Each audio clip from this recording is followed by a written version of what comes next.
ആർക്കൊക്കെ വേണ്ടി നീ ജീവിച്ചു എന്ന ചോദ്യത്തിന് 1000 നാവിൽ മറുപടി തരുന്നവരോട് നിനക്കു വേണ്ടി നീ എന്തൊക്കെ ചെയ്തു എന്ന് ചോദിച്ചാൽ പലർക്കും ഉത്തരമുണ്ടാകില്ല. കാരണം സ്വന്തമായി ജീവിക്കാൻ മറന്നുപോയവരുടെ ലോകം കൂടിയാണിത്. നമ്മൾ വാശി പിടിച്ചു നേടിയ വിജയങ്ങൾക്ക് പിന്നിൽ നമ്മളോട് തോറ്റുതരാൻ മനസ്സുള്ള നിഷ്കളങ്കമായ മനുഷ്യരുടെ സ്നേഹമുണ്ടാകും.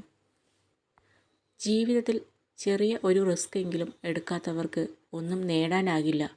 ചിലപ്പോൾ ഒരു തവണ പരാജയപ്പെട്ടു എന്ന് വരും. എന്നാൽ അതിൽ നിന്നും ലഭിച്ച പാഠങ്ങൾ നിങ്ങളെ അടുത്ത തവണ കൂടുതൽ കരുത്തുറ്റവരാക്കും. പിന്നീട് എന്ന് വിചാരിക്കുന്നത് ചിലപ്പോൾ ഒരിക്കലും സംഭവിക്കാതെ പോയേക്കാം. അതുകൊണ്ട് ഇപ്പോൾ ചെയ്യാനുള്ളത് ചെയ്യാതെ പോകരുത്. നിങ്ങളുടെ മനസ്സിൽ നിന്നും ഒരാളെക്കുറിച്ചുള്ള ചിന്തകൾ ഒഴിവാക്കാൻ കഴിയുന്നില്ല എങ്കിൽ അതിനർത്ഥം നിങ്ങളെക്കുറിച്ചുള്ള ചിന്തകൾ ആ വ്യക്തിയുടെയും മനസ്സിലുണ്ടെന്നാണ്. ജീവിതത്തിലെ പകുതി ദുഃഖങ്ങൾ തെറ്റായ ആളുകളെ വിശ്വസിക്കുന്നതിലൂടെയും പകുതി ദുഃഖങ്ങൾ നല്ല ആളുകളെ സംശയിക്കുന്നതിലൂടെയും ഉണ്ടാകുന്നു. ജീവിതത്തിൽ ആരും അവസാനം വരെ കാണില്ല. നമുക്ക് നമ്മൾ മാത്രമേ കാണൂ. നമ്മളെ സ്വയം മനസ്സിലാക്കി നമുക്ക് വേണ്ടി ജീവിക്കാൻ ശ്രമിക്കുക.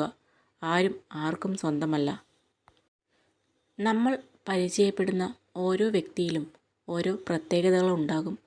അത് മനസ്സിലാക്കി പെരുമാറുമ്പോഴാണ് അവരിലെ നന്മയും തിന്മയും തിരിച്ചറിയാൻ നമുക്ക് കഴിയുന്നത്. അമിത സ്നേഹവും അമിത വിശ്വാസവും എവിടെ കാണിച്ചോ അവിടെ നമ്മൾ കരയേണ്ടി വരും. എല്ലാ മുന്നേറ്റങ്ങൾക്ക് പിന്നിലും വീഴ്ചകൾ സാധാരണമാണ്.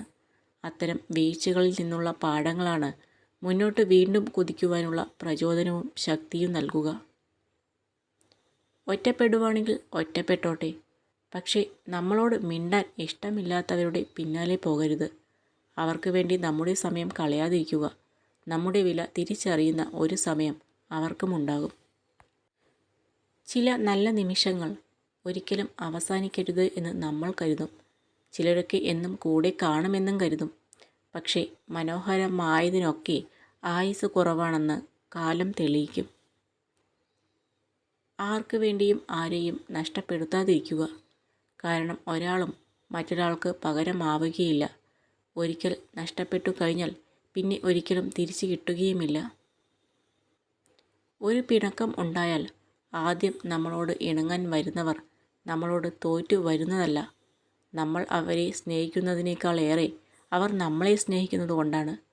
എല്ലാ സ്നേഹബന്ധങ്ങളും നിലനിൽക്കുന്നത് ഇത്രത്തോളം സ്നേഹിക്കാൻ മനസ്സുള്ള മനുഷ്യർ ഉള്ളതുകൊണ്ടാണ്. പുറകോട്ട് വലിക്കാൻ 1000 കൈകൾ ഉണ്ടാകും. എന്നാൽ മുന്നോട്ട് നീങ്ങാൻ നിങ്ങൾ ശ്രമിച്ചാൽ മാത്രമേ സാധിക്കൂ. പാലിക്കാൻ പറ്റാത്ത വാക്കുകൾ ആർക്കും കൊടുക്കാതിരിക്കുക.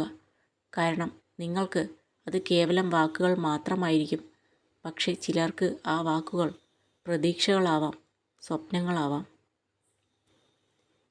നിങ്ങൾ ആർക്കെങ്കിലും അവർ ആഗ്രഹിക്കുന്നതിലും കൂടുതൽ കരുതലും സ്നേഹവും കൊടുത്താൽ നിങ്ങൾ വിചാരിക്കുന്നതിൽ കൂടുതൽ നിങ്ങൾക്ക് ദുഃഖിക്കേണ്ടി വരും.